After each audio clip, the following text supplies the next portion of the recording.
Hi friends, നമ്മളിന്ന് building മെറ്റീരിയലിൻ്റെ മറ്റൊരു ചാപ്റ്റർ ആയിട്ടാണ് നമ്മളിന്ന് സ്റ്റാർട്ട് ചെയ്യുന്നത്.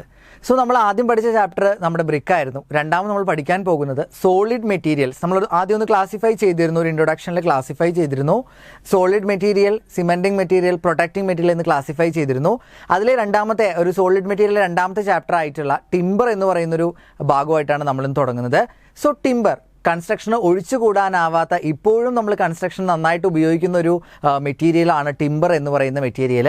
ഈ ടിമ്പർ ഒരുപാട് വർഷം പഴയ പുരാതന കാലം മുതൽക്ക് തന്നെ ടിമ്പർ എന്ത് ചെയ്യുന്നുണ്ട്, കൺസ്ട്രക്ഷനിൽ അല്ലെങ്കിൽ കൺസ്ട്രക്ഷൻ മെറ്റീരിയലായിട്ട് ഉപയോഗിച്ച് വരുന്നുണ്ട്. ശരിക്കും പറഞ്ഞാൽ ടിംബേരിയൻ എന്ന് പറയുന്ന ഒരു ഇംഗ്ലീഷ് വേർഡിൽ നിന്നാണ് ഈ ടിമ്പർ എന്ന് പറയുന്ന ഒരു പദം തന്നെ ആദ്യമായിട്ടുണ്ടാകുന്നത്. സോ എന്താണ് ഈ ടിംബേരിയൻ എന്ന് പറയുന്ന വാക്കിൻ്റെ അർത്ഥം എന്ന് ചോദിച്ചാൽ ടു ബിൽഡ് എന്നാണ് അർത്ഥം. കെട്ടി നിർമ്മിക്കാൻ, ഉണ്ടാക്കിയെടുക്കാൻ, ബിൽഡ് അല്ലെങ്കിൽ കെട്ടിപ്പോക്കുക, ബിൽഡിംഗ് എന്നൊക്കെ പറയില്ലേ, ആ ബിൽഡ് എന്ന് പറയുന്ന ഒരു വാക്ക് എന്നൊരു അർത്ഥമാണ് നമ്മുടെ ടിംബേരിയൻ എന്ന് പറയുന്ന വാക്കിനുള്ളത്. ഇതിൽ നിന്നാണ് ടിമ്പർ എന്ന് പറയുന്ന ഒരു വാക്കുണ്ടായിട്ടുള്ളത്. ഇപ്പോഴും എന്ത് ചെയ്യാണ്, ഇന്നത്തെ ഒരു മോഡേൺ വേൾഡിലാണെങ്കിൽ പോലും കുറച്ചധികം യൂസസിൽ വ്യത്യാസം വന്നിട്ടുണ്ടെങ്കിൽ പോലും ഇപ്പോഴും സ്റ്റിൽ യൂസ് ചെയ്തുകൊണ്ടിരിക്കുന്ന നന്നായി യൂസ് ചെയ്തുകൊണ്ടിരിക്കുന്ന ബിൽഡിംഗ് മെറ്റീരിയലാണ് ടിമ്പർ എന്ന് പറയുന്നത്. നമ്മൾ എല്ലാ പോർഷനും പഠിക്കുമ്പോൾ നമ്മൾ പറഞ്ഞിരുന്നു, ഒരു കോമൺ കീവേഡ് അല്ലെങ്കിൽ കാറ്റലോഗ് പറഞ്ഞിരുന്നു. നമ്മൾ പ്രിപ്പറേഷൻ പഠിക്കണം, ദെൻ ക്ലാസിഫിക്കേഷൻ പഠിക്കണം, ദെൻ യൂസസ് പഠിക്കണം. ഈ ഒരു ചാപ്റ്ററിൽ മാത്രം കുറച്ചൊരു ഡിഫറൻസ് ഉണ്ട്. കാരണം എന്താണ്, ടിമ്പർ എന്ന് പറയുന്ന ഒരു മാൻമെയ്ഡ് മെറ്റീരിയൽ അല്ല, എന്താണ്, നാച്ചുറൽ മെറ്റീരിയൽ ആണ്. സോ അതിൻ്റെ പ്രിപ്പറേഷൻ പഠിക്കേണ്ട ആവശ്യമുണ്ടോ? ഇല്ല. കാരണം എന്താണ്, ഓൾറെഡി നാച്ചുറലി എക്സിസ്റ്റ് ചെയ്യുന്നതാണ്. പക്ഷേ എന്ത് ചെയ്യണം, നാച്ചുറലി എക്സിസ്റ്റ് ചെയ്യുന്ന ഈ ടിമ്പറിൻ്റെ ക്ലാസിഫിക്കേഷനെ കുറിച്ചും അതിൻ്റെ ടൈപ്സിനെ കുറിച്ചും നമുക്ക് പഠിക്കേണ്ടി വരും. പിന്നെ അത് എങ്ങനെ പ്രോസസ്സ് ചെയ്യുന്നു എന്ന് പഠിക്കേണ്ടി വരും, അതിൻ്റെ ക്ലാസിഫിക്കേഷൻ പഠിക്കേണ്ടി വരും, പിന്നെ ഇതിൻ്റെ ഡിഫക്ട്സും കൂടെ പഠിക്കേണ്ടി വരും. വളരെ ചെറിയൊരു ചാപ്റ്ററാണ്. നിങ്ങൾക്ക് കണ്ടന്റ് വളരെ വലുതാണെന്നൊക്കെ തോന്നി നിങ്ങൾ പലപ്പോഴും പഠിക്കാൻ മടിക്കുന്ന ഒരു ചാപ്റ്ററാണ്. നമുക്ക് വളരെ ഈസി ആയിട്ട് പഠിക്കാം. സോ ടിമ്പർ വളരെ സിമ്പിളാണ്. ടിംബേരിയൻ എന്ന് പറയുന്ന പദത്തിൽ നിന്നാണ് ടിമ്പർ ഉണ്ടായിട്ടിരിക്കുന്നത്. അപ്പോൾ ഈ ടിമ്പർ എന്ന് പറയുമ്പോൾ നമുക്ക് മരം, ആദ്യം തന്നെ നമ്മുടെ മനസ്സിലേക്ക് എത്തുന്ന മരമാണ്. അപ്പോൾ നമുക്ക് എന്ത് ചെയ്യാം, നമ്മുടെ മരം എന്ന് പറയുന്ന കോൺസെപ്റ്റിൽ നിന്ന് തന്നെ നമുക്ക് ആദ്യമായിട്ട് സ്റ്റാർട്ട് ചെയ്യാം. ഓക്കെ, നമ്മൾ ആദ്യം തന്നെ തുടങ്ങുന്നത് ഒരു ടിമ്പറിൻ്റെ സ്ട്രക്ചറിൽ നിന്ന് തന്നെയാണ് നമ്മൾ ആദ്യം തന്നെ തുടങ്ങുന്നത്. ചെറിയ ക്ലാസ്സുകൾ നമ്മൾ എല്ലാവരും പഠിച്ചിട്ടുണ്ടെങ്കിൽ കൂടെ നമുക്കൊന്നും കൂടെ ഓർമ്മപ്പെടുത്താം. ഇതാണ് ഒരു ടിമ്പർ, അല്ലെങ്കിൽ നമുക്ക് ടിമ്പർ കിട്ടുന്ന എവിടെ നിന്നാണ്, മരത്തിൽ നിന്നാണ്. സോ ചെറിയ ക്ലാസ്സിൽ പഠിച്ചിട്ടുണ്ടാവും. ഒരു മരത്തിൻ്റെ സ്ട്രക്ചർ വെച്ചാണ് നമുക്ക് ആദ്യം തുടങ്ങാം. അപ്പോൾ ഒരു സ്ട്രക്ചർ ഓഫ് എ ടിമ്പർ എന്ന് പറയുമ്പം, അല്ലെങ്കിൽ ആദ്യം ഒരു മരത്തിനെ കൺസിഡർ ചെയ്യുന്ന സമയത്ത് നമുക്ക് മരത്തിനെ പ്രധാനമായിട്ടും 3 ഭാഗമായിട്ട് തരംതിരിക്കാനായിട്ട് സാധിക്കും. ഫസ്റ്റ് വൺ എന്ന് പറയുന്നത് എന്താണ്, നമ്മുടെ ക്രൗൺ ആണ്. ഫസ്റ്റ് വൺ ക്രൗൺ ആണ്, സെക്കൻഡ് വൺ സ്റ്റെം ആണ്, തേർഡ് വൺ റൂട്ട് ആണ്. ഓക്കെ, ഫസ്റ്റ് വൺ ക്രൗൺ ആണ്, സെക്കൻഡ് വൺ സ്റ്റെം ആണ്, തേർഡ് വൺ റൂട്ട് ആണ്. സോ എന്താണ് ഈ ക്രൗൺ, എന്താണ് ഈ സ്റ്റെം, എന്താണ് ഈ റൂട്ട്? നിങ്ങൾക്ക് കൺഫ്യൂഷൻ ഉണ്ടാവും അല്ലേ? ഈ ക്രൗൺ എന്ന് പറഞ്ഞാൽ എന്താണ്, കിരീടം എന്ന് ആലോചിക്കുകയാണെങ്കിൽ ഈ ടിമ്പറിൻ്റെ ക്രൗൺ എന്ന് പറഞ്ഞാൽ എന്താണ്, അല്ലെങ്കിൽ ഈ മരത്തിൻ്റെ ക്രൗൺ എന്ന് പറഞ്ഞാൽ എന്താണ്, ഈ മുകൾ ഭാഗത്തുള്ള ഈ ചില്ലകളെല്ലാം നിറഞ്ഞിരിക്കുന്ന ഈ ഭാഗത്തിനെ തന്നെയാണ് നമ്മൾ എന്ത് പറയുന്നത്, ക്രൗൺ എന്നാണ് പറയുന്നത്. ഓക്കെ ആണോ? അപ്പോൾ ഇലകളും ശിഖരങ്ങളും നിറഞ്ഞിരിക്കുന്ന എല്ലാ ഭാഗത്തിനൂടെ കമ്പൈൻഡ് ആയിട്ട് പറയുന്ന പേരാണ് ക്രൗൺ എന്നാണ് പറയുന്നത്. അതിനുശേഷം വരുന്ന ഈ ശിഖരങ്ങളുള്ള അല്ലെങ്കിൽ മെയിൻ ട്രങ്ക് ആയിട്ടുള്ള ഈ ഭാഗത്തെ പറയുന്ന പേരാണ് എന്താണ് പറയുക, സ്റ്റെം എന്നാണ് പറയുന്നത്. അപ്പോൾ ശ്രദ്ധിക്കുക, ഇതാണ് ക്രൗൺ എന്ന് പറയുന്നത്, ഇതാണ് സ്റ്റെം എന്ന് പറയുന്നത്. ഇനി ഇതിന് താഴത്തേക്കും കുറച്ച് ഭാഗങ്ങൾ ഉണ്ടാവും അല്ലേ? ഇതിന് താഴത്തേക്ക് ഉണ്ടാവുന്ന ഭാഗങ്ങൾ എന്തൊക്കെയായിരിക്കും, ഇവിടെ ഒരുപാട് വേരുകൾ ഉണ്ടായിരിക്കും അല്ലേ? ഈ വേരുകളുള്ള ഈ ഭാഗത്തിനെ പറയുന്ന പേരാണ് എന്താണ് പറയുക, റൂട്ട്സ് എന്നാണ് പറയുക. ഓക്കെ, അപ്പം റൂട്ട് എന്താണെന്ന് ക്ലിയർ ആയില്ലേ? ഇത് എല്ലാവർക്കും അറിയുന്നൊരു കാര്യമുണ്ട്. പക്ഷേ ക്രൗൺ ഒരു കൺഫ്യൂഷൻ ഉണ്ടാവും. ചിലപ്പോൾ പെട്ടെന്ന് എക്സാമിന് ചോദിക്കുകയാണ് ക്രൗൺ ഏതാണെന്ന് ചോദിച്ചാൽ പെട്ടെന്ന് നിങ്ങൾക്ക് ഉത്തരം കിട്ടില്ല, പെട്ടെന്ന് കൺഫ്യൂസ്ഡ് ആയി പോകും. അത് പോവാതിരിക്കാൻ വേണ്ടിയിട്ടാണ് പറഞ്ഞത്. അപ്പം ഇതിൻ്റെ എന്താണ് ഈ റൂട്ട്സിൻ്റെ ഡ്യൂട്ടി എന്ന് പറഞ്ഞു കഴിഞ്ഞാൽ ഈ പ്ലാന്റിന് വളരാൻ ആവശ്യമായിട്ടുള്ള ന്യൂട്രിയൻസിനെ വലിച്ചു കൊടുക്കുക.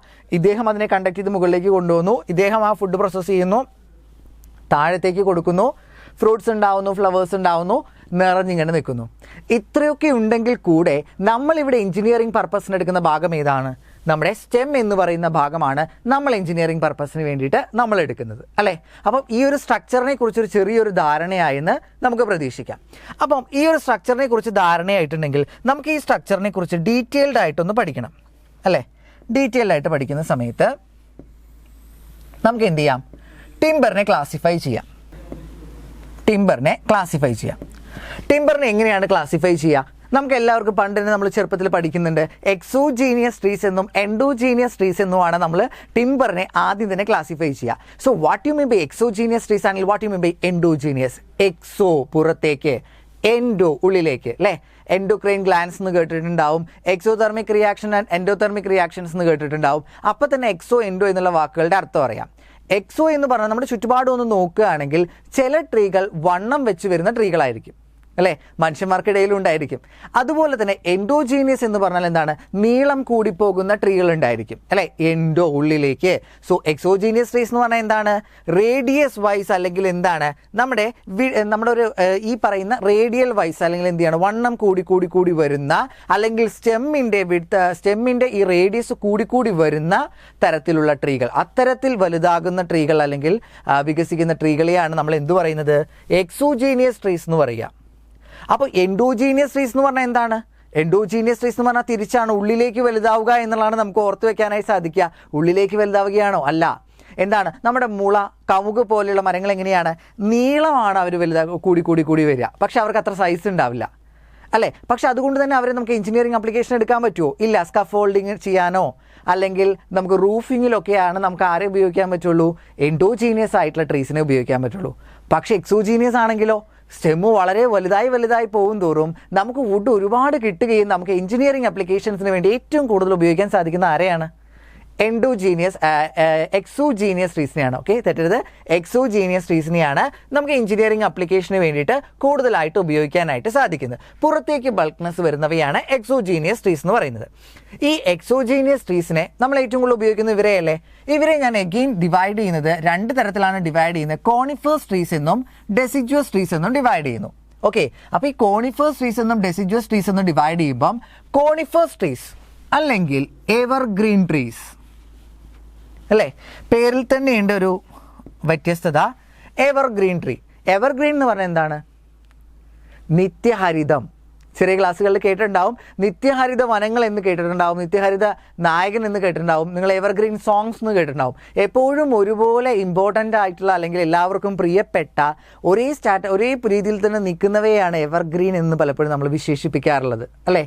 അപ്പോൾ ഈ എവർഗ്രീൻ സോങ്സ് എന്നൊക്കെ പറയുന്നത്, ഈ എവർഗ്രീൻ എന്തുകൊണ്ടാണ് കോണിഫേഴ്സിന് കൊടുത്തിരിക്കുന്നത് എന്ന് പറഞ്ഞു കഴിഞ്ഞാൽ നിത്യഹരിത വനങ്ങൾ എന്ന് തന്നെയാണ് അർത്ഥം. അതായത് ഒരു വർഷം മുഴുവൻ അവരെന്ത് ചെയ്യും? പച്ചപ്പ് നിറഞ്ഞു നിൽക്കുന്നവയാണ് ഈ പറയുന്ന എവർഗ്രീൻ ട്രീസ് എന്ന് പറയുന്നത്.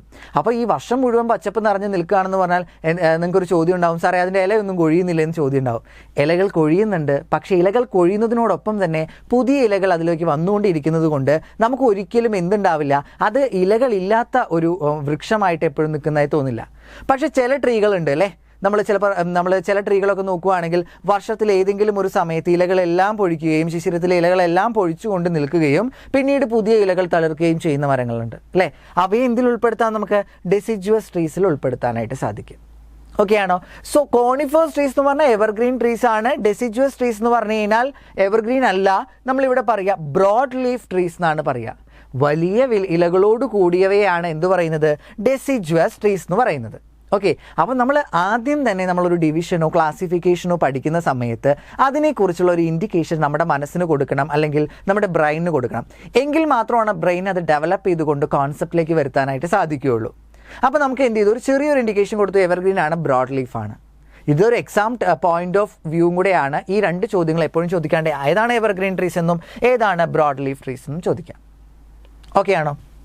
സോ ഡീറ്റെയിൽ ആയിട്ട് പഠിക്കാം. കോണിഫേഴ്സ് എന്ന് പറഞ്ഞു കഴിഞ്ഞാൽ ഇതിനെ എവർഗ്രീൻ ട്രീസ് എന്നും കൂടെ പഠിക്കാറുണ്ട്.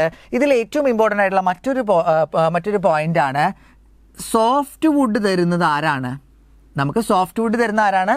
നമ്മുടെ ഈ കോണിഫേഴ്സ് ട്രീസ് ആണ് സോഫ്റ്റ് വുഡ് തരിക. സോഫ്റ്റ് വുഡ് എന്താണ്, ഹാർഡ് വുഡ് എന്താണെന്ന് ഞാൻ പറഞ്ഞു തരാം.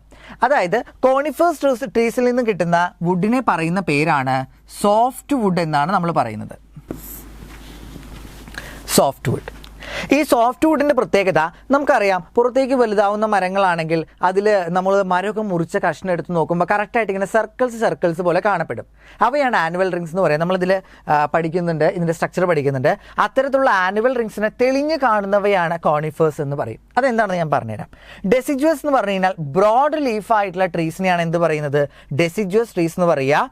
ഇവയിൽ നിന്ന് കിട്ടുന്ന വുഡാണ് ഹാർഡ് വുഡ് എന്ന് പറയുന്നത്. ഓക്കെ ആണോ? Hard wood. പക്ഷേ ഇവിടെ എന്ത് ചെയ്യുന്നില്ല, ഡിസ്റ്റിങ്ക്റ്റ് ആയിട്ടുള്ള ആനുവൽ റിങ്സ് കാണിക്കുന്നത്, അതായത് വ്യക്തമായിട്ടുള്ള ആനുവൽ റിങ്സ് കാണിക്കുന്നില്ല എന്നാണ് പറയുന്നത്. അപ്പോൾ നമുക്കൊരു കൺഫ്യൂഷൻ ഉണ്ടാവും, എന്താണ് ഈ ആനുവൽ റിങ്, ഈ പറയുന്ന ആനുവൽ റിങ് എന്താണ്, അല്ലെങ്കിൽ ഇത് എന്താണ് ഇതിൻ്റെ സ്പെഷ്യാലിറ്റി എന്ന് നിങ്ങൾ നോക്കുകയാണെങ്കിൽ, ഒരു മരം മുറിക്കുകയാണെങ്കിൽ ചുറ്റും ഇങ്ങനെ വട്ടത്തിലായിട്ട് നമുക്ക് എന്ത് ചെയ്യാണ്, നമ്മുടെ ഈ വുഡിൻ്റെ ഉള്ളിൽ ഇങ്ങനെ വട്ടത്തിലായിട്ട് നമുക്ക് എന്തുണ്ടാവും, റോൾസ് കാണാനായിട്ട് സാധിക്കും. ഇതിനെയാണ് നമ്മൾ എന്ത് പറയുക, ആനുവൽ റിങ്സ് എന്ന് പറയാം. മുറിച്ച കഷ്ടത്തിലൊക്കെ നിങ്ങൾക്ക് കാണാൻ പറ്റുന്നുണ്ടാവും. ഈ ആനുവൽ റിങ്സിനെ തെളിഞ്ഞ് കാണുന്ന കോണിഫേഴ്സിലും തെളിഞ്ഞ് കാണാത്തത് ഡെസിഡ്യൂസിലാണെന്നാണ് പറയുന്നത്. സോ നമുക്ക് നോക്കി നോക്കാം, നമുക്ക് അതിന് ഡീറ്റെയിൽഡ് ആയിട്ട് നമ്മൾ താഴെ നമ്മൾ അതിനെക്കുറിച്ച് എന്ത് ചെയ്യുന്നുണ്ട്, ഡിസ്കസ് ചെയ്യുന്നുണ്ട്. സോ എൻഡോജീനിയസ് ട്രീസ് നമ്മൾ പറഞ്ഞിരുന്നു, എന്താണ് അതിൻ്റെ പ്രത്യേകത, these trees grow inwards and fibre mass is seen in their longitudinal section. Bamboo, palm, cane ഇതൊക്കെയാണ് എക്സാമ്പിൾ. അതായത് നീളത്തിൽ ഇങ്ങനെ വളർന്നു പോകുന്നവയാണ് എന്ത് പറയുന്നത്, എൻഡോജീനിയസ് ട്രീസ് എന്ന് പറയുന്നത്. സോ അതിൻ്റെ ഒരു ഒരു എന്താണ് ഡിഫറൻഷിയേറ്റ് ചെയ്ത് നമ്മൾ പഠിക്കുന്നുണ്ട്. ഈ ഡിഫറൻസിയേഷന് വരണേക്കാട്ടിലും മുമ്പ് നമ്മൾ ഇത് കഴിഞ്ഞിട്ടാണ് ഇതിൻ്റെ സ്ട്രക്ചർ പഠിക്കുന്നത്.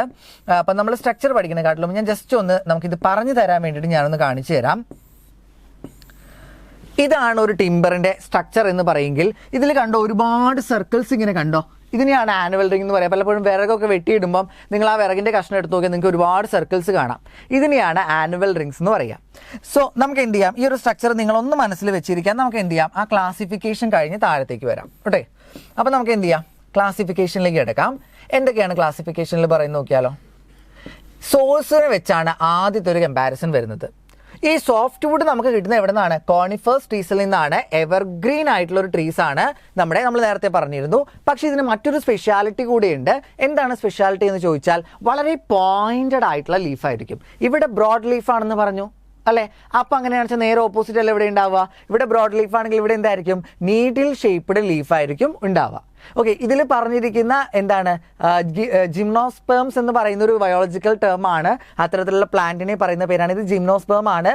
ഇതെന്താണ്, ആൻജിയോസ്പേംസിൽ പെടുന്ന ഒരു ബേസിക്കലി ആൻജിയോസ്പേംസ് ആയിട്ടുള്ള ഒരു ട്രീസ് ആണ് ഈ പറയുന്ന ഈ ഹാർഡ് വുഡ് കിട്ടുന്ന ട്രീസ് എന്ന് പറയുന്നത്.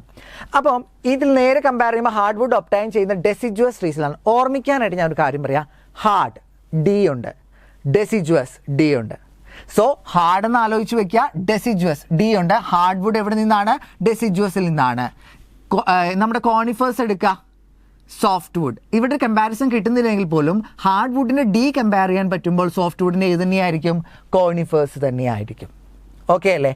ഇവിടെ കണ്ടോ, ലോസസ് ലീവ്സ് ഇൻ ഓട്ടം സീസണിൽ ഇലകൾ കൊഴിഞ്ഞു പോകുന്നവയാണ് എന്ത് പറയുന്നത്, ഹാർഡ് വുഡ് എന്ന് പറയുന്നത്, അല്ലെങ്കിൽ ഡെസിഡ്യൂസ് ട്രീസ് എന്ന് പറയുന്നത്. ഇതെന്താണ്, എവർഗ്രീൻ ട്രീസ് ആണ്. ഇനി ഫൈബേഴ്സ്, ഈ നമ്മുടെ വുഡിലുള്ള ഫൈബേഴ്സിനെ ഒന്ന് കമ്പയർ ചെയ്യുകയാണെങ്കിൽ ഡെൻസിറ്റി കുറഞ്ഞ ഒരു സ്ട്രെയിറ്റ് ഫൈബേഴ്സ് ആണ് നമ്മുടെ സോഫ്റ്റ് വുഡിൽ ഉണ്ടാവുക. വളരെ സോഫ്റ്റ് അല്ലേ. ഇവിടെ നോക്കുവാണെങ്കിൽ ഫൈബേഴ്സ് ക്ലോസ് ആയി വളരെ ഡെൻസ് ആയിട്ടിരിക്കുന്ന വളരെയധികം സ്ട്രോങ് ആയിട്ടുള്ള ഫൈബേഴ്സ് ആയിരിക്കും എവിടെ ഉണ്ടാവുക, ഹാർഡ് വുഡിൽ അവൈലബിൾ ആയിരിക്കുക. അതുകൊണ്ടാണ് നമ്മൾ ഹാർഡ് വുഡ് ഏറ്റവും കൂടുതൽ എഞ്ചിനീയറിംഗ് ആപ്ലിക്കേഷൻസിന് വേണ്ടി ഉപയോഗിക്കുന്നത്. എക്സോജീനിയസ് എൻഡോജീനിയസ് കമ്പയർ ചെയ്യുമ്പോൾ ആരാണ് ഉപയോഗിക്കുന്നത്, നമ്മുടെ എക്സോജീനിയസിൽ കോണിഫേഴ്സും ഡെസിഡ്യൂസിൽ നമുക്ക് ഉപയോഗിക്കുമ്പോൾ ആരാണ്, ഹാർഡ് വുഡ് തരുന്ന ഈ വുഡ് തന്നെയായിരിക്കും നമ്മൾ ഏറ്റവും കൂടുതൽ ഉപയോഗിക്കുക. ഇനി വെയിറ്റിനെ കമ്പയർ ചെയ്യുമ്പോൾ സോഫ്റ്റ് വുഡ് സ്വാഭാവികമായിട്ടും എന്തായിരിക്കും, ലൈറ്റ് വെയിറ്റ് ആയിരിക്കും. ഹാർഡ് വുഡ് എന്തായിരിക്കും, ഹെവി വെയിറ്റ് ആയിരിക്കും, ഹാർഡർ ദാൻ സോഫ്റ്റ് വുഡ് ആയിരിക്കും. കളർ കമ്പയർ ചെയ്ത് വളരെ ഇമ്പോർട്ടൻ്റ് ആണ് കളർ. സോഫ്റ്റ് വുഡ് ആണെങ്കിൽ, വളരെ സോഫ്റ്റ് ആണെങ്കിൽ അവരുടെ കളർ ലൈറ്റ് കളറായിരിക്കും. ഓക്കെ, അപ്പോൾ ബാക്ക്ഗ്രൗണ്ട് പോലെ ആലോചിക്കുക, ലൈറ്റ് കളറാണ് ഇദ്ദേഹത്തിൻ്റെ കളർ. പക്ഷേ അപ്പം നമുക്ക് നോക്കാം, ഈ ഭാഗം എന്താണ്, വളരെ ലൈറ്റാണ്. ഇപ്പുറത്തെ ഭാഗം എന്താണ്, വളരെ ഡാർക്കാണ് അല്ലേ, വളരെ ഡാർക്കാണ്. ഇനി നമുക്ക് ഓർത്ത് വയ്ക്കാം. സോ നെക്സ്റ്റ് വരുന്നതാണ് കളർ. സോഫ്റ്റ് വുഡ് വളരെ ലൈറ്റാണ്, ഇവിടെ ഡാർക്ക് കളറാണ്. ഇനി ഫയർ റെസിസ്റ്റൻസ്, സാധാരണയായിട്ട് മരമൊക്കെ പെട്ടെന്ന് കത്തിപ്പോകുമെന്ന് പറയുമ്പോഴും എന്നാലൊരു ചെറിയ കമ്പാരിസൺ നടത്തുകയാണെങ്കിൽ സോഫ്റ്റ് വുഡ് ആണോ ഫയർ റെസിസ്റ്റൻറ്റ്, ഹാർഡ് വുഡ് ആണോ ഫയർ റെസിസ്റ്റൻറ്റ് എന്ന് ചോദിച്ചു കഴിഞ്ഞാൽ പെട്ടെന്ന് കത്തുന്ന ആരാണ്, നമ്മുടെ സോഫ്റ്റ് വുഡാണ്. പെട്ടെന്ന് തീ കത്തിപ്പിടിക്കും. പക്ഷേ വളരെ കഷ്ടപ്പെട്ട അല്ലെങ്കിൽ വളരെ സ്ലോ റേറ്റിൽ കത്തിപ്പിടിക്കുന്ന ആരാണ്, ഹാർഡ് വുഡാണ്. വളരെ സ്ലോ റേറ്റിലാണ് ഹാർഡ് വുഡ് കത്തിപ്പിടിക്കുക. അല്ലാതെ ഒരിക്കലും കത്തില്ല എന്നുള്ളതല്ല ഫയർ റെസിസ്റ്റൻസ് കൊണ്ട് ഉദ്ദേശിക്കുന്നത്. കമ്പാരിറ്റീവ്ലി ആരാണ് ബെറ്റർ എന്നാണ് ഉദ്ദേശിക്കുന്നത്. പിന്നെ നമ്മൾ നോക്കുന്നത് വെതർ റെസിസ്റ്റൻസ് ആണ് നോക്കുന്നത്. വെതർ റെസിസ്റ്റൻസ് നോക്കുമ്പോൾ നമ്മൾ എന്തായിരിക്കും അതിനെ വെച്ചൊരു കമ്പയർ ചെയ്യുന്നത് natural resistant to weather having a less environmental effect ആണ്. അതായത് നന്നായിട്ട് എന്താണ് നാച്ചുറൽ റെസിസ്റ്റൻറ്റ് ഉണ്ട്, വെതേഴ്സിന് ഉണ്ട്. അതുപോലെ തന്നെ എന്ത് ചെയ്യാണ്, എൻവയോൺമെൻറ്റൽ ഇമ്പാക്റ്റ് വളരെ കുറവ് മാത്രം എഫക്റ്റ് ചെയ്യുന്നത് ഹാർഡ് വുഡിലാണ് എഫക്റ്റ് ചെയ്യുന്നത്. ഓക്കെ, ഇവിടെ നോക്കുമ്പോൾ എന്താണ്, if they are modified or treated then these may become resistant to weather having an environmental impact. ഇവിടെ നമ്മൾ എക്സ്റ്റേണലി സപ്പോർട്ട് കൊടുത്താൽ മാത്രമേ എന്ത് ചെയ്യാൻ പറ്റുള്ളൂ, സോഫ്റ്റ് വുഡിനെ അത്തരത്തിൽ സ്ട്രോങ് ആക്കി നിർത്താൻ പറ്റുള്ളൂ. ഇദ്ദേഹത്തിന് നാച്ചുറലി ആ കഴിവുണ്ട്. നെക്സ്റ്റ് നമ്മൾ നോക്കുന്ന സമയത്ത് ഡ്യൂറേഷൻ വെച്ചൊന്ന് കമ്പയർ ചെയ്യുകയാണെങ്കിൽ സോഫ്റ്റ് വുഡ് വളരെ സോഫ്റ്റ് ആണ്, ലെസ് ഡ്യൂറബിൾ ആണ്. ഹാർഡ് വുഡ് എന്താണ്, ഹൈലി ഡ്യൂറബിൾ ആണ്, ഒരുപാട് വർഷങ്ങളോളം നിലനിൽക്കുന്നതാണ് ഹാർഡ് വുഡ് എന്ന് പറയുന്നത്. റിംഗ് സ്ട്രക്ചർ അല്ലെങ്കിൽ ആനുവൽ റിങ്ങിന്, നമ്മൾ ആ വട്ടത്തിൽ നേരത്തെ കാണിച്ചെന്ന റിങ്ങില്ലേ, ഈ ആനുവൽ റിങ്ങിനെ വെച്ച് കമ്പയർ ചെയ്യുമ്പം ഡിസ്റ്റിങ്ക്റ്റ് ആനുവൽ റിംഗ് ആണ്, ആനുവൽ റിങ്സ് ഡിസ്റ്റിങ്ക്റ്റ് അല്ല എന്ന് പറയുന്നുണ്ട്.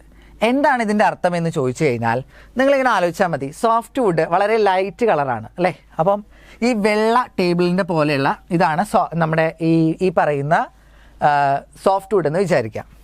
അപ്പോൾ ഈ സോഫ്റ്റ് വുഡിൽ ഞാൻ കുറച്ച് സർക്കിൾസ് വരയ്ക്കുകയാണ്. ഓക്കെ,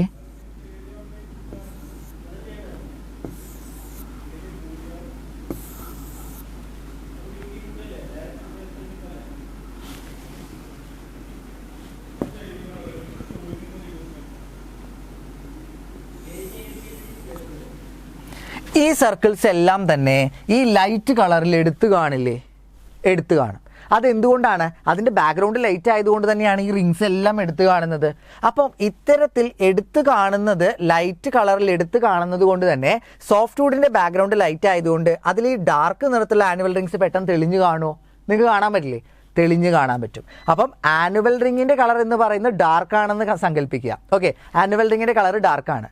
അപ്പോൾ നമ്മുടെ സോഫ്റ്റ് വുഡിൻ്റെ കളർ എന്താണ്, ലൈറ്റ് ആണല്ലോ. അപ്പോൾ annual ring soft wood light കളറിൽ എന്തായിരിക്കും, ഈ കറുത്ത ആനുവൽ റിങ് തെളിഞ്ഞ് കാണപ്പെടും. അതുകൊണ്ടാണ് എന്ത് പറയുന്നത്, നമ്മുടെ റിംഗ് സ്ട്രക്ചർ അല്ലെങ്കിൽ ആനുവൽ റിങ് പെട്ടെന്ന് എടുത്ത് കണ്ട്, ഡിസ്റ്റിങ്ക്റ്റ് എന്ന് പറയുന്നത് എന്താണ്, തെളിഞ്ഞ് കാണുക. ഇവിടെ തെളിഞ്ഞ് കാണുമോ, ഇല്ല. ഹാർഡ് വുഡ് ഓൾറെഡി ഒരു എന്താണ്, ഡാർക്ക് കളറാണ്. അപ്പോൾ ഡാർക്ക് കളറിൽ ആനുവൽ റിങ് അവിടെ തെളിഞ്ഞ് കാണുമോ, തെളിഞ്ഞ് കാണില്ല. കാരണം എന്ത് ചെയ്യാണ്, ഇവിടെ ഞാൻ എന്ത് ചെയ്യുന്നു, ഈ ഡാർക്ക് കളർ കൊണ്ട് സർക്കിൾസ് വരയ്ക്കുകയാണ്. ഈ സർക്കിൾസ് വരയ്ക്കുമ്പം ഇത് എത്രമാത്രം തെളിഞ്ഞ് കാണും, വളരെ കുറവേ തെളിഞ്ഞ് കാണുള്ളൂ. സോ ഇതാണ് കമ്പാരിസൺ. ലൈറ്റ് ബാക്ക്ഗ്രൗണ്ടിൽ കറുത്ത നിറത്തിലുള്ള ആനുവൽ റിങ്സ് തെളിഞ്ഞ് കാണുന്നു. സോ ഇവിടെ എന്താണ്, ഡിസ്റ്റിങ്ക്റ്റ് ആയിരിക്കും, ഇവിടെ എന്താണ്, ഇൻഡിസ്റ്റിങ്ക്റ്റ് ആയിരിക്കും. ഇതിൻ്റെ നേരെ ഓപ്പോസിറ്റ് ആണ് മെഡുലറി റൈസ്. ആനുവൽ റിങ്സ് കറുത്തിരിക്കുകയാണെന്ന് ചിന്തിച്ചപ്പോൾ മെഡുലറി റൈസ് കുറച്ച് കളർ കുറവാണ്, ഒരു ലൈറ്റ് ഷെയ്ഡാണെന്ന് ആലോചിക്കുക. അപ്പോൾ മെഡുലറി റൈസ് എവിടെയായിരിക്കും തെളിഞ്ഞ് കാണപ്പെടുക, ബ്ലാക്ക് ബാക്ക്ഗ്രൗണ്ടിലാണ്. സോ എന്താണ്, ഹാർഡ് വുഡിലാണ് ഏറ്റവും കൂടുതൽ പെട്ടെന്ന് എടുത്ത് നമുക്ക് കാണാൻ ഡിസ്റ്റിങ്ക്റ്റ് മെഡുലറി റൈസ്. ഇവിടെ ഇൻഡിസ്റ്റിങ്ക്റ്റ് ആണ്. കാരണം എന്താണ്, ബാക്ക്ഗ്രൗണ്ട് ലൈറ്റ് ആണ്. ഈ വൈറ്റ് ആയിട്ടുള്ള ബാക്ക്ഗ്രൗണ്ടിൽ ഞാൻ വൈറ്റ് വരച്ചാൽ കാണുമോ, ഇല്ല. സോ അതുകൊണ്ട് തന്നെ എന്താണ്, മെഡുലറി റൈസ് ഇൻഡിസ്റ്റിങ്ക്റ്റ് ആണ്. ഓക്കെ, ഈ പോയിന്റ് വളരെ ഇമ്പോർട്ടൻ്റ് ആണ്. നിങ്ങളൊന്ന് കമ്പയർ ചെയ്ത് ഓർത്ത് വെക്കാനായിട്ട് ശ്രമിക്കുക. ഗ്രോത്ത് റേറ്റ് നോക്കുകയാണെങ്കിൽ സോഫ്റ്റ് വുഡ് വളരെ ഫാസ്റ്റായിട്ട് ഗ്രോ ചെയ്യും, പക്ഷേ ഹാർഡ് വുഡ് വളരെ പതിയെ മാത്രമേ ഗ്രോ ചെയ്യുള്ളൂ. അതിൽ കുറച്ച് ഡിഫറൻസ് ഉണ്ട്. ദെൻ വുഡ് ബ്രാഞ്ചിങ് ആണെങ്കിൽ മോർ ബ്രാഞ്ചസ് ഉണ്ടാക്കിയെടുക്കും, കുറച്ച് ബ്രാഞ്ചസ് ഉണ്ടാക്കിയെടുക്കുള്ളൂ. ടെൻസൈൽ ആൻഡ് ഷിയർ സ്ട്രെങ്ത് നോക്കുന്ന സമയത്ത് ടെൻസൈൽ സ്ട്രെങ്ത് ഉണ്ടാക്കിയെടുക്കും, പക്ഷേ ഷിയർ സ്ട്രെങ്ത് കുറവായിരിക്കും. ഇവിടെ ടെൻസൈൽ സ്ട്രെങ്ത്തും കംപ്രസീവ് സ്ട്രെങ്ത്തും ഷിയർ സ്ട്രെങ്ത്തും ഒക്കെ ഉള്ള ആളാണ് ആരെന്ന് പറയുന്നത്, ഹാർഡ് വുഡ് എന്ന് പറയുന്നത്. കോസ്റ്റ് അത്ര എക്സ്പെൻസീവ് അല്ല, ഇത് നല്ല എക്സ്പെൻസീവ് ആണ്. ഇവിടെ നമ്മൾ എന്തിനൊക്കെ വേണ്ടി യൂസ് ചെയ്യുമെന്ന് ചോദിച്ചാൽ പേപ്പർ പൾപ്പ് ഉണ്ടാക്കാൻ വേണ്ടി യൂസ് ചെയ്യാം. അങ്ങനെ അതായത് ഹോംസിലെ അല്ലെങ്കിൽ ക്യാബിൻസ് അങ്ങനെയുള്ള സോഫ്റ്റ് വുഡ് അത്തരത്തിൽ മാത്രമേ ഉപയോഗിക്കുള്ളൂ. വലിയ പർപ്പസിന് വേണ്ടി ഉപയോഗിക്കില്ല. കുഞ്ഞു ഫർണിച്ചേഴ്സ് ഉണ്ടാക്കാനോ അല്ലെങ്കിൽ അത്തരത്തിലുള്ള ആവശ്യങ്ങൾക്ക് വേണ്ടി മാത്രമേ നമ്മൾ സോഫ്റ്റ് വുഡ് ഉപയോഗിക്കുള്ളൂ. പക്ഷേ നമ്മുടെ ഹാർഡ് വുഡ് എന്ന് പറയുന്നത് ഫ്ലോറിങ്ങിന് വേണ്ടിയിട്ടും അതുപോലെ തന്നെ ഫർണിച്ചേഴ്സ് ഉണ്ടാക്കാനായിട്ടും ബിൽഡിംഗ് കൺസ്ട്രക്ഷൻ്റെയൊക്കെ ഒരു സുപ്പീരിയർ ക്വാളിറ്റി വർക്ക്സിനൊക്കെ വേണ്ടി നമുക്ക് ആരെ ഉപയോഗിക്കാം, ഹാർഡ് വുഡിനെ ഉപയോഗിക്കാനായിട്ട് സാധിക്കും. അതേപോലെ നമ്മൾ എന്ത് ചെയ്യാണ്, വർക്കബിലിറ്റി നോക്കുകയാണെങ്കിൽ ഇത് പെട്ടെന്ന് തന്നെ ഈസി ആയിട്ട് കാർവ് ചെയ്തെടുക്കാൻ പറ്റും. നമുക്ക് എന്ത് ചെയ്യാം, അത്ര ഹാർഡല്ല, സോഫ്റ്റ് അല്ലേ, പക്ഷേ ഇത് പെട്ടെന്ന് കാർവ് ചെയ്യാൻ പറ്റുമോ, ഇല്ല, ഡിഫിക്കൽട്ടിയാണ്. കാരണം വളരെയധികം ഹാർഡാണ്, ഡെൻസും ആണ്. എക്സാമ്പിൾസ് നോക്കാം. ഡിയോഡാർ, പൈൻ, ചിർ, ഫിർ, കലി. ഇത് എക്സാമ്പിൾ ഇമ്പോർട്ടൻ്റ് ആണ് കേട്ടോ. ഡിയോഡാർ, പൈൻ, ചിർ, ഫിർ, കെയിലാണ്. ഹാർഡ് വുഡ് എന്താണ്, തേക്ക്, മഹാഗണി, ഓക്ക്, ബാബുൾ, സാൽ. തേക്ക്, ഓക്ക്, മഹാഗണി. നമുക്ക് ആലോചിച്ച് അറിയാൻ പറ്റും നമ്മുടെ ചുറ്റും ഉള്ളതിൽ ഏതാണ് ഏറ്റവും വളരെ സ്ട്രോങ് ആയിട്ടുള്ളത്, എപ്പോഴും ഇലകൾ കൊഴിഞ്ഞു നിൽക്കുന്നത്, ഇലകൾ കൊഴിയാത്ത ഏതൊക്കെയാണെന്ന് ഒന്ന് കമ്പയർ ചെയ്തുകൊണ്ട് പഠിക്കാനായിട്ട് ശ്രമിക്കുക. ഓക്കെ ആണോ? ഈ ഭാഗം കുറച്ചും കൂടെ നമുക്ക് എന്ത് ചെയ്യാം, ഒരു പ്രാവശ്യം വായിച്ചാൽ കിട്ടുന്ന ഒരു ഭാഗമാണ്. കാരണം നമ്മൾ ഓൾറെഡി പഠിച്ചിട്ടുണ്ട്, നമുക്കൊന്ന് നേച്ചറുമായിട്ട് കമ്പയർ ചെയ്താൽ പഠിക്കാൻ പറ്റും. ടിമ്പറിനെ നമുക്കൊന്ന് ക്ലാസിഫൈ ചെയ്യുകയാണെങ്കിൽ നമ്മൾ സ്റ്റാൻഡിങ് ടിമ്പർ എന്ന് ക്ലാസിഫൈ ചെയ്യുന്നു, റഫ് ടിമ്പർ എന്ന് ക്ലാസിഫൈ ചെയ്യുന്നു, കൺവേർട്ടഡ് ടിമ്പർ എന്ന് ക്ലാസിഫൈ ചെയ്യുന്നു. അതായത് ഫുൾ ശിഖിരങ്ങളോട് കൂടി ജീവിച്ചിരിക്കുന്ന മരം എന്ന് നമുക്ക് വിളിക്കാം. അതായത് ഫുള്ള് ശിഖിരങ്ങളുണ്ട്, ഇലകളുണ്ട്, മുഴുവൻ നമ്മൾ പൂക്കളും കായ്കളും ഒക്കെയായി നിൽക്കുന്ന ടിമ്പറിനെയാണ് നമ്മൾ എന്ത് പറയുന്നത്? സ്റ്റാൻഡിങ് ടിമ്പർ എന്ന് പറയുന്നത്. It is known as standing timber. Next one എന്ന് പറയുന്നത് എന്താണ്? റഫ് ടിമ്പർ എന്നാണ്. എന്താണ് റഫ് ടിമ്പർ എന്ന് പറഞ്ഞാൽ? It is the timber obtained after felling A tree. അതായത് ഒരു മരം നമ്മൾ എന്ത് ചെയ്തു? മുറിച്ചിട്ട് കഴിഞ്ഞാൽ നമുക്ക് കിട്ടുന്നതിനെയാണ് നമ്മൾ എന്ത് പറയുന്നത്? റഫ് ടിമ്പർ എന്ന് പറയുന്നത്, അല്ലേ? നമുക്ക് ശിഖരങ്ങളൊക്കെ മുറിച്ച് മാറ്റിയിട്ട് നമുക്ക് എന്ത് ചെയ്യാൻ പറ്റും? നമുക്കൊരു തടിയായിട്ട് നമുക്ക് കിട്ടും, അല്ലേ? അതിനെയാണ് നമുക്ക് എന്ത് പറയുക? റഫ് ടിമ്പർ എന്ന് പറയുന്നത്. നെക്സ്റ്റ് വൺ ആണ് ഈ റഫ് ആയിട്ടുള്ള ടിമ്പറിനെ നമ്മൾ സ്യൂട്ടബിൾ സൈസിലേക്കും ഷേപ്പിലേക്കും നമ്മൾ എന്ത് ചെയ്യാണ്? കൺവേർഷൻ ചെയ്ത് മാറ്റിയെടുക്കുന്നതിനെയാണ് നമ്മൾ എന്ത് പറയുന്നത്? കൺവേർട്ടഡ് ടിമ്പർ എന്ന് പറയുന്നത്. സോ കൺവേർഷൻ എന്ന് പറഞ്ഞാൽ നമുക്കറിയാം, അല്ലെ? സൂട്ടബിൾ സൈസിലേക്കോ ഷേപ്പിലേക്കോ മാറ്റിയെടുക്കുന്നതിനെയാണ് കൺവേർട്ടഡ് എന്ന് പറയുക. So it is known as converted timber. അപ്പോൾ മെയിനായിട്ട് 3 എണ്ണമാണ് നമ്മൾ അറിയേണ്ടത്: standing timber, rough timber, converted timber. അപ്പോൾ ടിമ്പറിനെ കുറിച്ച് കൂടുതലായിട്ട് പഠിക്കുമ്പോൾ ബാക്കിയുള്ള എല്ലാ ബിൽഡിംഗ് മെറ്റീരിയലും നമ്മൾ എങ്ങനെ പഠിക്കണം എന്ന് പറഞ്ഞപ്പോൾ അതിൻ്റെ കോമ്പോസിഷൻ പഠിക്കണം എന്ന് പറഞ്ഞു. പക്ഷേ അതൊക്കെ ആർട്ടിഫിഷ്യൽ മെറ്റീരിയൽ ആയിരുന്നു. ടിമ്പറിന് കോമ്പോസിഷൻ പഠിക്കാനുണ്ടോ? ഇല്ല. കാരണം നാച്ചുറൽ മെറ്റീരിയലാണ് ടിമ്പർ എന്ന് പറയുന്നത്, ഇതിന് കോമ്പോസിഷൻ ഇല്ല. സോ ഈ ടിമ്പറിനെ നമുക്ക് എങ്ങനെ പഠിക്കാമെന്ന് ചോദിച്ചു കഴിഞ്ഞാൽ നെക്സ്റ്റ് നമുക്ക് നോക്കേണ്ടത് ടിമ്പറിൻ്റെ സ്ട്രക്ചറിനെ കുറിച്ചാണ്. ഈ ടിമ്പറിൻ്റെ സ്ട്രക്ചറിനെ കുറിച്ച് പഠിക്കുന്ന സമയത്ത് ഒരു ടിമ്പറിൻ്റെ മനോഹരമായിട്ടുള്ള ഒരു ഭംഗിയുള്ള ഒരു സ്ട്രക്ചറാണ് കാണിച്ചത്. നിങ്ങൾക്ക് എല്ലാവർക്കും അറിയുന്നതായിരിക്കും ഈ സ്ട്രക്ചർ, പക്ഷേ എന്നാലും ഞാൻ ജസ്റ്റ് ഒന്ന് ഓർമ്മപ്പെടുത്തുകയാണ്. ഇതാണ് ഒരു ടിമ്പർ എങ്കിൽ ഈ ടിമ്പറിന് മെയിനായിട്ട് 3 ഭാഗങ്ങളാണുള്ളത്. ഒന്ന് ക്രൗൺ എന്ന് പറയുന്ന ഭാഗം, crown. It is known as crown. It is known as crown. എന്താണ് ഈ ക്രൗണിൻ്റെ സ്പെഷ്യാലിറ്റി? ഇതാണ് ക്രൗൺ എന്ന് പറയുന്ന ഭാഗം. എന്താണ് ഈ ക്രൗണിൻ്റെ സ്പെഷ്യാലിറ്റി എന്ന് ചോദിച്ചു കഴിഞ്ഞാൽ രാജ്ഞി അല്ലെങ്കിൽ നമ്മുടെ ഒരു രാജകീയമായിട്ടുള്ളൊരു പദവി തന്നെയാണ്. ടിമ്പറിൻ്റെ ഇലകളും പൂക്കളും അത്തരത്തിൽ മുഴുവനായിട്ടും ഈ ഫുഡുകളൊക്കെ ഉണ്ടാക്കുന്ന ആ ഒരു മെയിൻ പാർട്ടിനെയാണ് ക്രൗൺ എന്ന് പറയുന്നത്. ഈ ക്രൗൺ കഴിഞ്ഞു കഴിഞ്ഞാൽ ഈ ഭാഗത്തെ വിളിക്കുന്ന പേരാണ്, ക്രൗൺ കഴിഞ്ഞിട്ട് ഈ ഭാഗത്തെ വിളിക്കുന്ന പേരാണ് സ്റ്റെം എന്നാണ് വിളിക്കുക. ഈ ഭാഗം വിളിക്കുന്ന പേരെന്താണ്? സ്റ്റെം. ഈ സ്റ്റെം എന്ന് പറയുന്ന ഭാഗമാണ് സാധാരണയായിട്ട് നമ്മൾ എഞ്ചിനീയറിംഗ് പർപ്പസിന് വേണ്ടി അല്ലെങ്കിൽ നമ്മൾ എന്ത് ചെയ്യാണ്, വുഡിൻ്റെ പർപ്പസിന് വേണ്ടി നമ്മൾ ഉപയോഗിക്കുന്ന ആരെയാണ്? ഈ സ്റ്റെമ്മിനെ തന്നെയാണ് നമ്മൾ സാധാരണയായിട്ട് വുഡൻ പർപ്പസിന് വേണ്ടി ഉപയോഗിക്കുന്നത്. അതിനുശേഷം നമുക്ക് കാണാൻ, നമ്മളിതിൽ പിക്ചറിൽ നമുക്ക് ക്ലിയർ ആയിട്ട് കാണാൻ സാധിക്കാത്ത മറ്റൊരു ഭാഗമുണ്ട്. ഒരുപാട് വേരുകൾ ഇങ്ങനെ അടിയിലേക്ക് പോയിട്ടുണ്ട്, അല്ലേ? ഈ ടിമ്പറിന് എങ്ങനെ നിൽക്കണം, ഈ ടിമ്പറിന് ഇത്രയും നിൽക്കാൻ ആവശ്യമായ പൂർണ്ണമായിട്ടുള്ള ശക്തിയും ഊർജവും നൽകുന്ന ന്യൂട്രിയൻസ് വലിച്ചെടുക്കുന്ന ഭാഗമാണ് ഈ പറയുന്ന ഭാഗം. It is known as root, stem, crown. ഇതാണ് ഒരു സിമ്പിൾ ആയിട്ടുള്ള ഒരു വുഡിൻ്റെ സ്ട്രക്ചർ എന്ന് പറയുന്നത്. ഇതിൽ നമുക്ക് ഏറ്റവും ഇമ്പോർട്ടൻ്റ് ഏതാണ്? നമ്മൾ ഉപയോഗിക്കുന്ന ഭാഗം ഏതാണ്? സ്റ്റെം എന്ന് പറയുന്ന ഭാഗമാണ്. അപ്പോൾ നമുക്ക് ഏതെങ്കിലും ഒരു രീതിയിൽ പഠിക്കണം എന്നുണ്ടെങ്കിൽ ആരെയായിരിക്കാം പഠിക്കേണ്ടത്? സ്റ്റെമ്മിനെ തന്നെയായിരിക്കും നമുക്ക് പഠിക്കേണ്ടത്. സോ നമുക്ക് സ്റ്റെമ്മിനെ പഠിച്ചാലോ? അപ്പോൾ സ്റ്റെമ്മിനെ പഠിക്കണമെങ്കിൽ എങ്ങനെ നമ്മൾ സ്റ്റെമ്മിനെ പഠിക്കും? പല രീതിയിൽ നമുക്ക് സ്റ്റെമ്മിനെ പഠിക്കാം, അല്ലേ? പല രീതിയിൽ നമുക്ക് സ്റ്റെമ്മിനെ പഠിക്കാം. പല രീതിയിൽ നമുക്ക് സ്റ്റെമ്മിനെ പഠിക്കുമ്പോൾ നമ്മൾ സ്റ്റെമ്മിൻ്റെ സ്ട്രക്ചറിനെ കുറിച്ച് തന്നെ നമുക്ക് ആദ്യം പഠിക്കാം. സ്റ്റെമ്മിൻ്റെ സ്ട്രക്ചറിനെ കുറിച്ച് നമുക്ക് ആദ്യം പഠിക്കാം.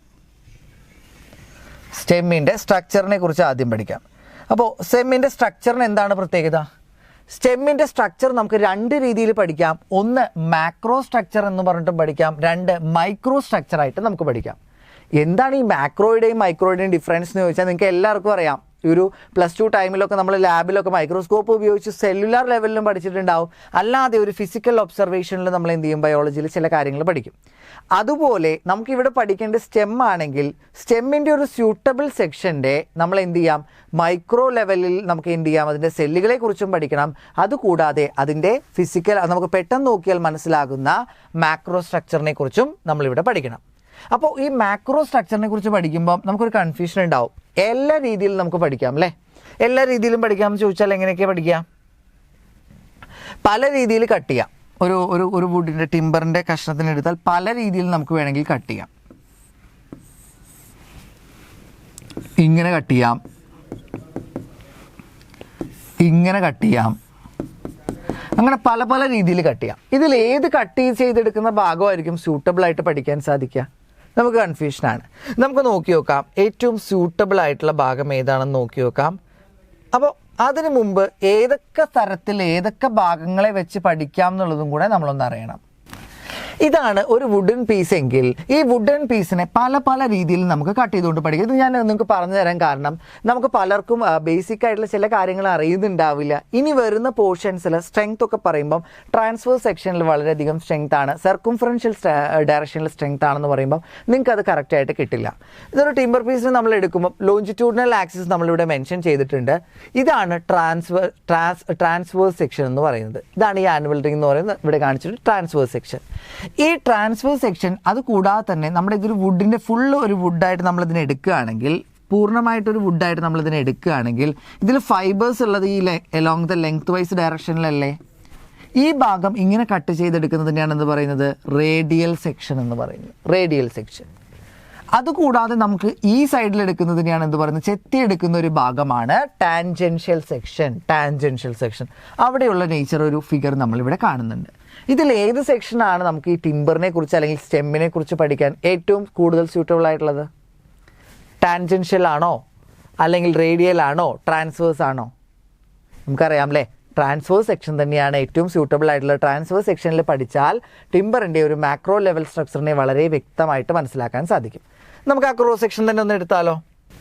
ഇതാണ് ആ മാക്രോ ലെവൽ, ആ ഒരു സ്റ്റെമ്മിൻ്റെ സെക്ഷനാണ് നമ്മളിവിടെ കാണിച്ചിരിക്കുന്നത്. ഇത് കാണിക്കുന്ന സമയത്ത് വളരെ സിമ്പിളായിട്ട് നമുക്ക് പെട്ടെന്ന് തന്നെ പഠിച്ചെടുക്കാൻ സാധിക്കും. നമ്മളൊരു പോർഷൻ പഠിക്കുമ്പോൾ നിങ്ങൾ ശ്രദ്ധിക്കേണ്ട കാര്യം, നിങ്ങൾക്ക് ഇവിടെ ഒരു ഫിഗർ തന്നിട്ടുണ്ട്, നിങ്ങൾ ഈ ടൈം കൊണ്ട് തന്നെ നോട്ടിൽ ഈ ഫിഗർ വരയ്ക്കാനായിട്ട് ശ്രമിക്കുമായിരിക്കും. അപ്പോൾ ഈ നോട്ടിൽ നിങ്ങൾ ഈ ഫിഗർ വരയ്ക്കുന്നതിനോടൊപ്പം തന്നെ നിങ്ങളുടെ മനസ്സിലും കൂടെ നിങ്ങൾ ഈ ഫിഗർ വരച്ചിടാനായിട്ട് ശ്രമിക്കണം. അപ്പോൾ നമുക്ക് എങ്ങനെയാണ് ഈ ഫിഗർ വരയ്ക്കുക എന്ന് ചോദിച്ചാൽ, ഏറ്റവും ഉൾഭാഗത്ത് ഒരു കറുത്ത അല്ലെങ്കിൽ ഒരു ഡാർക്ക് കളറിൽ ഒരു ഭാഗം അടയാളപ്പെടുത്തുക. കറുത്ത അല്ലെങ്കിൽ ഡാർക്ക് കളറിൽ ഒരു ഭാഗം അടയാളപ്പെടുത്തുക. അതിന് ചുറ്റുമായി ഒരുപാട് സർക്കിൾസ് വരയ്ക്കുക. അതിന് ചുറ്റുമായി ഒരുപാട് സർക്കിൾസ് വരയ്ക്കുക. എന്തായിരിക്കും ഈ സർക്കിൾസിനെ പറയാ? ഈ സർക്കിൾസിനെ പറയുന്ന പേരെന്താ? ആനുവൽ. എന്താണ് പറയാ? ഈ സർക്കിളിനെ പറയുന്ന പേരെന്താണ്? നിങ്ങൾക്കിപ്പോൾ മനസ്സിലേക്ക് വരുന്നുണ്ടാവും, ചെറിയ ക്ലാസ്സിൽ പഠിച്ചത് തന്നെയാണ്. ഈ റിങ്സിനെ ബേസ് ചെയ്തുകൊണ്ട് തന്നെയാണ് നമ്മൾ എന്ത് പറയുന്നത്? ഈ ഒരു ടിമ്പറിൻ്റെ എന്താ പറയുക, ഈ ടിമ്പറിൻ്റെ നമ്മളെന്താ പറയുക, എത്ര വർഷമായി ഈ ടിമ്പർ നിൽക്കാൻ തുടങ്ങിയിട്ട്, അല്ലെങ്കിൽ ഈ ടിമ്പറിൻ്റെ ഏജ് പറയുന്നത് ഈ പറയുന്ന റിങ്ങിനെ ബേസ് ചെയ്തുകൊണ്ടാണ്. അപ്പോൾ നമ്മൾ ഒരുപാട് സർക്കിൾസ് വരച്ചു അല്ലേ. അപ്പോൾ ഇതിൻ്റെ ഏറ്റവും പുറമേ ഉള്ള ഭാഗത്ത് എന്തുണ്ട്? നമുക്കൊരു പ്രൊട്ടക്ഷൻ ഉണ്ട് അല്ലേ. ഈ പ്രൊട്ടക്ഷനെ ഞാൻ എന്ത് ചെയ്യുന്നു? മറ്റൊരു ഇതിൽ മാർക്ക് ചെയ്യാണ്. ബാൻഡുകളായിട്ട് ഞാൻ മാർക്ക് ചെയ്യാണ്. ബാൻഡുകളായിട്ട് മാർക്ക് ചെയ്യാണ്. ഇതാണ് നമുക്കുള്ള പ്രൊട്ടക്ഷൻ.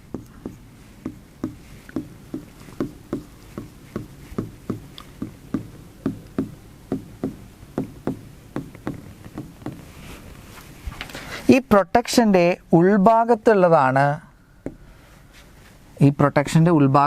എന്ത് പറയുന്നത്?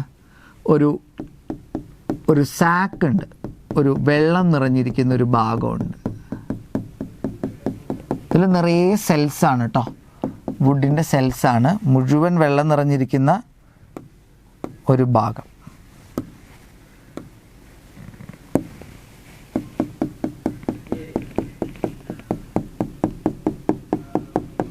ഇതാണ് ഒരു ടിമ്പറിൻ്റെ സ്ട്രക്ചർ എന്ന് പറയുന്നത്. ഇത് രണ്ടും നോക്കിക്കഴിഞ്ഞാൽ ഭംഗിയുള്ളത് ഇത് തന്നെയായിരിക്കും, പക്ഷേ എന്നാലും നിങ്ങൾക്കൊന്ന് ഓർത്തെടുക്കാൻ വേണ്ടി വരയ്ക്കുന്നത് മാത്രം.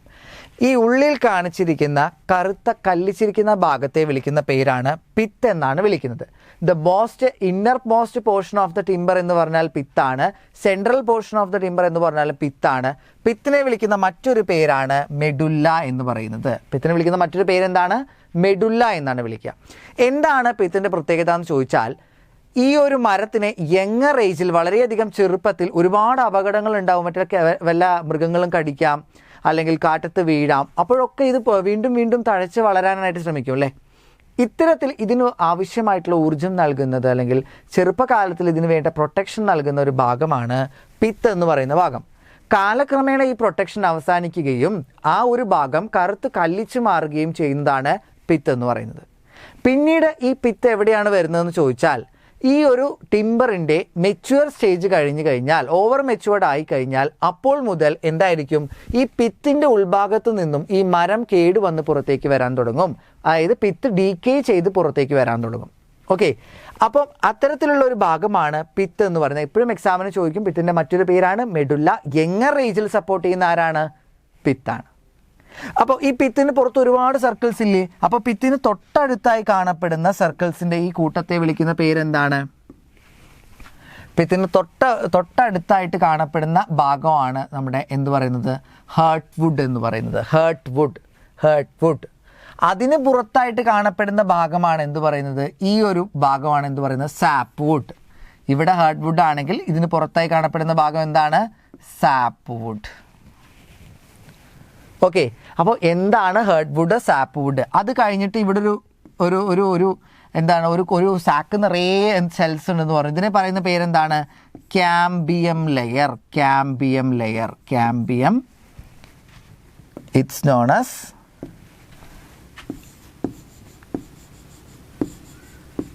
Cambium layer. ഇവിടെ നോക്കുകയാണെങ്കിൽ ക്യാമ്പിയം ലെയർ വൃത്തിയായിട്ട് കാണിച്ചിട്ടുണ്ട്. ഇതാണ് ക്യാമ്പിയം ലെയർ.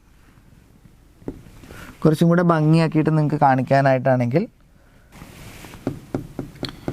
ഇതാണ് ആ സെൽസിൻ്റെ സാക്ക് എന്ന് പറയുന്നത്. ഇതാണ് സെൽസിൻ്റെ സാക്ക്. നിറയെ സെൽസ് ഇരിക്കുകയാണ്. അപ്പോൾ ഈ ഒരു വുഡിൻ്റെ അപ്പോൾ ഒരു പുറത്തുനിന്ന് നമുക്ക് ഇനിയിപ്പം ഉള്ളിലത്തെ കാര്യം പറഞ്ഞു. ഇതാണ് പിത്ത് എന്ന് പറഞ്ഞു. ഇതിന് ചുറ്റുമുള്ള ഭാഗമാണ് ഹേർട്ട് വുഡ് എന്ന് പറഞ്ഞു അല്ലേ?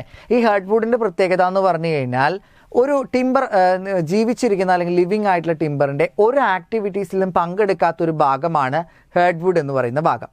ഈ ഹേർട്ട് വുഡിൻ്റെ പ്രഥമമായിട്ടുള്ള ഒരു പ്രാഥമികമായിട്ടുള്ള ധർമ്മം എന്ന് പറയുന്നത് സ്ട്രെങ്ത് കൊടുക്കുക അല്ലെങ്കിൽ റിജിഡിറ്റി കൊടുക്കുക എന്നുള്ള ഒരു ഭാഗമാണ്.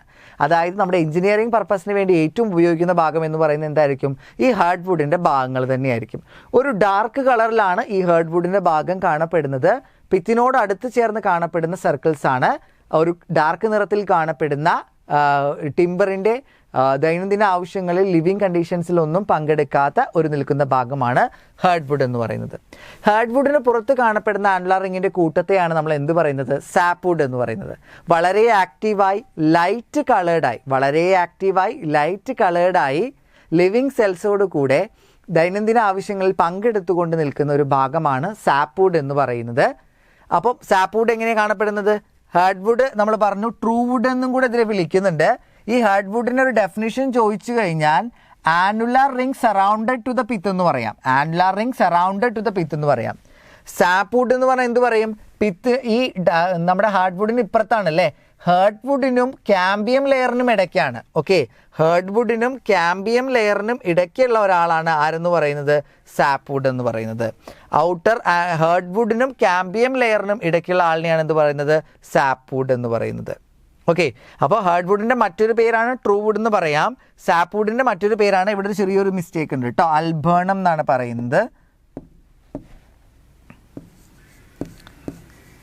അൽബേണം ഒരു സ്പെല്ല് അങ്ങോട്ടും ഇങ്ങോട്ടും തിരിഞ്ഞു പോയിട്ടുണ്ട് കേട്ടോ, ഒന്ന് ശ്രദ്ധിക്കണേ. അൽബേണം എന്നാണ് പറയുന്നത്. ഹേർട്ട് വുഡ്, ട്രൂ വുഡ് ആണ്, ഡാർക്ക് കളറാണ്. സോഫ്റ്റ് വുഡ്, അൽബേണം അല്ലെങ്കിൽ ഒരു ബയോളജിക്കലി നിങ്ങൾ സൈലം എന്നൊക്കെ കേട്ടിട്ടുണ്ടാവും അല്ലേ? ആ അത്തരത്തിൽ വളരെയധികം ആക്റ്റീവായിട്ട് ഒരു ടിമ്പറിൻ്റെ വളർച്ചയ്ക്ക് നിർണായകമായിട്ടുള്ള ഒരു ലിവിങ് ആയിട്ടുള്ള സെല്ലുകളാണ് സാപ്പ് വുഡ് എന്ന് പറയുന്നത്. ലൈറ്റ് കളറിലാണ് കാണപ്പെടുന്നത്. ഡെഫിനിഷനായിട്ട് ചോദിച്ചാൽ എങ്ങനെയാണ്?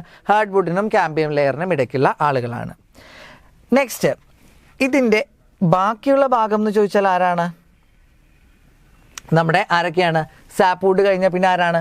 സാപ്പ് വുഡ് കഴിഞ്ഞാൽ ഈ പുറം ഭാഗത്ത് കണ്ടോ ഒരു ബാർക്ക്, തൊലിപ്പുറം എന്നൊക്കെ നമുക്ക് പറയാം. ഒരു നമ്മുടെ മരത്തിൻ്റെ തൊലിഭാഗം ഉൾഭാഗത്തെ അപ്പോൾ നേരെ സാപ്പ് വുഡ് കഴിഞ്ഞാൽ നേരെ തൊലിഭാഗം അല്ല വരുന്നത്. സാപ്പ് വുഡ് കഴിഞ്ഞാൽ ഇവിടെ ഒരു സാക്ക് വരുന്നുണ്ട് അല്ലേ? ഈ സാക്ക് വളരെ ഇമ്പോർട്ടൻ്റ് ആണ്.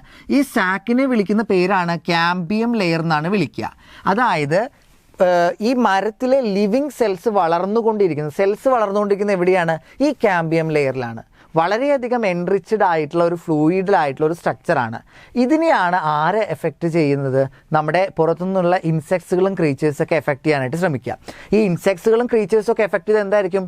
പെട്ടെന്ന് തന്നെ മരം നശിച്ചു പോകും. കാരണം എന്താണ്? ആക്റ്റീവ് സെൽസ് എവിടെയാണ്? ഈ ക്യാമ്പിയം ലെയറിലാണ്. അപ്പോൾ ഈ വളരെ ഇമ്പോർട്ടൻ്റ് ആയിട്ടുള്ള ഈ പോർഷനെ പ്രൊട്ടക്റ്റ് ചെയ്യാനായിട്ട് നമ്മൾ കൊടുത്തിരിക്കുന്നതാണ് ആരെന്ന് പറയുന്നത്? ബാർക്ക് എന്ന് പറയുന്ന ഈ ഒരു ഭാഗം കണ്ടോ? ഈ ബാർക്ക് എന്ന് പറയുന്ന ഈ ഒരു ബാൻഡ് കണ്ടോ? ഈ ബാൻഡിനെ കൊടുത്തിരിക്കുന്നത് പ്രൊട്ടക്റ്റ് ചെയ്യാനാണ്. ഈ ബാൻഡിനെ ബാർക്ക് എന്ന് പറഞ്ഞാൽ അതിന് 2 ലെയറായിട്ടാണ് ബാർക്കിനെ പറയുക. ഒന്ന് ഔട്ടർ ബാർക്ക്, പുറം ഭാഗം. 2 ഇന്നർ ബാർക്ക്, ഉള്ളിലുള്ള ഈ പ്രൊട്ടക്ഷൻ ലെയർ. സോ 2 പ്രൊട്ടക്ഷൻ ലെയറും കൊണ്ടാണ് ആരെയെ പ്രൊട്ടക്റ്റ് ചെയ്തിരിക്കുന്നത്? ക്യാമ്പിയം ലെയറിനെ പ്രൊട്ടക്റ്റ് ചെയ്തിരിക്കുന്നത്. ഓക്കെ, നമുക്കിതിൻ്റെ ഡെഫിനിഷനിലേക്ക് കിടക്കാം. ഡെഫിനിഷൻ വൈസ് നോക്കുന്ന സമയത്ത്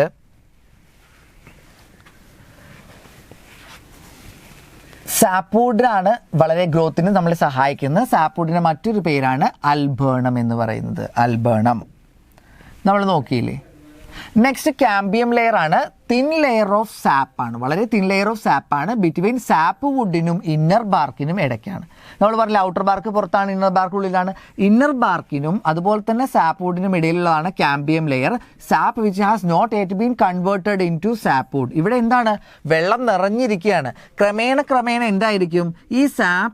ഈ സാപ്പിലുള്ള സെൽസാണ് പിന്നെ എന്തായി കൺവേർട്ടഡ് ആവുന്നത്? സാപ്പ് വുഡായിട്ട് കൺവേർട്ടഡ് ആവുന്നത്. പിന്നീടാണ് അതിങ്ങനെ ഉള്ളിലേക്ക് മാറിക്കൊണ്ടിരിക്കുന്നത്. ഓക്കെ ആണോ? അപ്പോൾ ഇതുവരെയും സാപ്പ് വുഡ് ആവാത്ത ലിവിങ് ആയിട്ടുള്ള സെൽസ് നിറഞ്ഞിരിക്കുന്ന ഭാഗമാണ് ഈ പറയുന്ന ക്യാമ്പിയം ലെയർ എന്ന് പറയുന്നത്.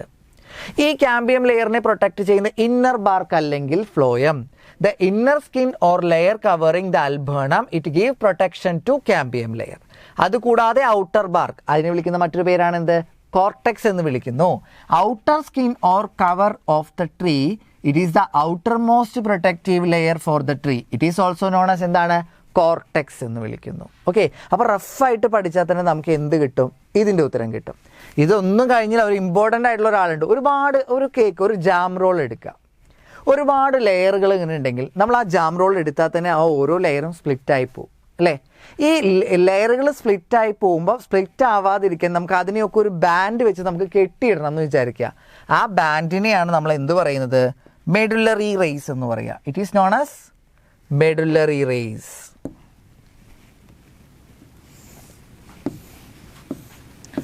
It is known as medullary rays. മുഴുവൻ ആനുലാർ റിങ്ങിനെയും കമ്പൈൻ ചെയ്ത് കെട്ടി നിർത്തുന്നതാണ് നമ്മുടെ മെഡുലറി റേസ് എന്ന് പറയുന്നത്. These are the radial fibre extending from the pith to cambium layer. പിത്തിൽ നിന്നും ക്യാമ്പിയം ലെയർ വരെ മാത്രം എക്സ്റ്റെൻഡ് ചെയ്തിരിക്കുന്ന ഇദ്ദേഹത്തിൻ്റെ ഫംഗ്ഷൻ എന്ന് പറയുന്നത് ഹാർഡ് വുഡിനെയും സാപ്പ് വുഡിനെയും ബന്ധിപ്പിച്ച് നിർത്തുക അല്ലെങ്കിൽ ടൈ ചെയ്ത് നിർത്തുക എന്നുള്ളതാണ് ആരുടെ ഫംഗ്ഷൻ എന്ന് പറയുന്നത്? Medullary raise. അപ്പോൾ പിത്ത് എവിടെയാണ്? ഉള്ളിലാണ്, ഇന്നർ മോസ്റ്റ് പോർഷൻ. അതിന് പുറത്ത് ആരാണ്? Head wood. അതിന് പുറത്ത് സാപ്പ് വുഡ്. അതിന് പുറത്ത് ക്യാമ്പിയം ലെയർ. അതിന് പുറത്ത് ഇന്നർ ബാർക്ക്. അതിന് പുറത്ത് ഔട്ടർ ബാർക്ക്. നെക്സ്റ്റ് ഓർത്ത് വെക്കേണ്ട കാര്യം, പിത്തിനെ പറയുന്ന മറ്റൊരു പേരെന്താണ്? മെഡുല്ല അല്ലേ? രണ്ടാമത്തെ ഹെഡ് വുഡിന് വേറെ പേരുണ്ടോ? True wood. നെക്സ്റ്റോ സാപ്പ് വുഡോ? സാപ്പ് വുഡിന് അടുത്ത പേരില്ലേ? നമ്മൾ സാപ്പ് വുഡിൻ്റെ പേര് എന്തായിരുന്നു പറഞ്ഞിട്ടുണ്ടായിരുന്നേ? സാപ്പ് വുഡ് അൽബേണം അല്ലെങ്കിൽ സൈലം എന്നറിയപ്പെടുന്നു. അൽബേണം അല്ലെങ്കിൽ സൈലം എന്നറിയപ്പെടുന്നു. നെക്സ്റ്റ് ആരായിരുന്നു? അത് കഴിഞ്ഞാൽ നമ്മുടെ ഇതുപോലെ വളരെ സിമ്പിളാണ് മൈക്രോ സ്ട്രക്ചർ എന്ന് പറയുന്നത്. സെല്ലുലാർ ലെവൽ ഓഫ് സ്ട്രക്ചറാണ്. നമുക്ക് വരച്ച് കാണിക്കാൻ പറ്റില്ല. 3 സെൽസാണ് മെയിനായിട്ടുള്ളത്. കണ്ടക്റ്റീവ് സെൽസാണ്, സ്റ്റോറേജ് സെൽസാണ്, മെക്കാനിക്കൽ സെൽസാണ്. കണ്ടക്റ്റീവ് സെൽസ് എന്ന് പറഞ്ഞു കഴിഞ്ഞാൽ നമ്മുടെ റൂട്ടിൽ നിന്നും എന്ത് ചെയ്യാണ്? ന്യൂട്രിയൻസിനെ എടുത്തുകൊണ്ട് നമ്മുടെ എന്ത് ചെയ്യാണ്? സ്റ്റെം വഴി ക്രൗണിലേക്ക് കൊടുക്കുന്ന ആളുകൾ. നമ്മുടെ മെക്കാനിക്കൽ സെൽസ് എന്ന് പറഞ്ഞു കഴിഞ്ഞാൽ സ്റ്റെമ്മിൻ്റെ ഭാഗത്തുള്ള സെൽസാണ് മെക്കാനിക്കൽ സെൽസ് എന്ന് പറയുന്നത്. വളരെയധികം തിക്ക് വാളുള്ള ടൈറ്റായിട്ട് ടുഗദറായിട്ട് ഇങ്ങനെ പിടിച്ചിരിക്കുന്ന റിജിഡിറ്റി അല്ലെങ്കിൽ സ്ട്രെങ്ത് കൊടുക്കുന്ന ഭാഗമാണ് മെക്കാനിക്കൽ സെൽസ് എന്ന് പറയുന്നത്. സ്റ്റോറേജ് സെൽസ് എന്ന് പറഞ്ഞു കഴിഞ്ഞാൽ ഫുഡ് ഉണ്ടാക്കി കഴിഞ്ഞാൽ ആ ഫുഡിനെ എല്ലായിടത്തേക്കും എത്തിക്കുകയും സ്റ്റോർ ചെയ്ത് വെക്കുകയും ചെയ്യുന്നതാണ് സ്റ്റോറേജ് സെൽസ് എന്ന് പറയുന്ന സെല്ലുകൾ എന്ന് പറയുന്നത്. ഇത്തരത്തിലുള്ള 3 സെല്ലുകളാണ് നമ്മുടെ മൈക്രോ സ്ട്രക്ചറിൽ നമുക്ക് ഓർത്തെടുക്കാനുള്ളത്. ഓക്കെ, ഇത്രയും പറഞ്ഞു കഴിഞ്ഞാൽ നമുക്ക് വുഡിൻ്റെ വേണമെങ്കിൽ എന്ത് ചെയ്യാം? ഈ ഒരു സ്ട്രക്ചറും കൂടെ നമുക്ക് ഓർത്തെടുക്കാം. സ്ട്രക്ചർ ഒന്ന് നോക്കി നോക്കൂ. ഇതാണ് നമ്മൾ കാണുന്ന നമ്മൾ തൊട്ടിട്ടുള്ള മരത്തിൻ്റെ ഔട്ടർ മോസ്റ്റ് ലെയർ എന്ന് പറയുന്നത് ഈ പറയുന്നതാണ് ഈ ഔട്ടർ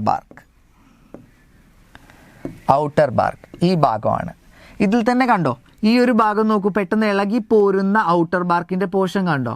നമ്മുടെ റബ്ബറിൻ്റെയൊക്കെ അല്ലെങ്കിൽ ചില മരങ്ങളുടെയൊക്കെ തൊലിപ്പുറം നമുക്ക് പൊട്ടിച്ചെടുത്താൽ ആ പുറം ഭാഗത്തുള്ള തൊലി പടർന്നു പോരും. ഉൾഭാഗത്ത് മറ്റൊരു തൊലിയുണ്ട്, വളരെയധികം സ്ട്രോങ് ആയിട്ടുള്ള മറ്റൊരു പോർഷൻ ഉണ്ട്.